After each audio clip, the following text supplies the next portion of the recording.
महाराष्ट्र राज्यामध्ये महायुतीचं सरकार आहे. हे सरकार गोळवळकर आणि हेडगेवार यांच्या विचाराचं आहे.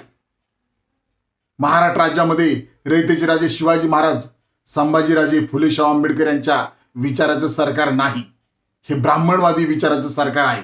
म्हणूनच गेल्याच महिन्यामध्ये समाज कल्याण खात्याचा आणि आदिवासी विभागाचा निधी लाडकी बहीण योजनेसाठी वळवला.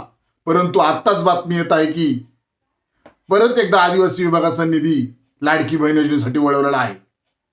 माझा सरकारला प्रश्न आहे की आदिवासी विभागाचा आणि समाज कल्याण न्याय विभागाचा निधीच का वळवता?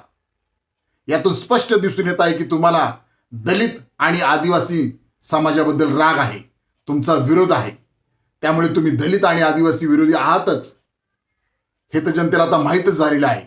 परंतु हा निधी कायदेशीर वळवता येत नाही, तरी सुद्धा का वळवला हा आमचा प्रश्न आहे. दुसरा प्रश्न आहे की महाराष्ट्र राज्यामध्ये जी विधानसभा आहे, या विधानसभेमध्ये दलित आणि आदिवासी आमदार आहेत, ते गप्प का आहेत?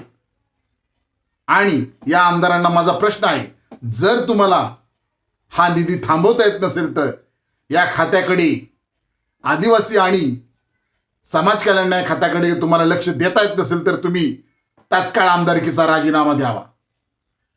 आणि मी सरकारला सांगू इच्छितो की त्वरित हा निधी आम्हाला आमच्या विभागाला परत देण्यात यावा, अन्यथा आम्ही राज्यभर भीक मागो आंदोलनाचा इशारा आपणास देत आहोत.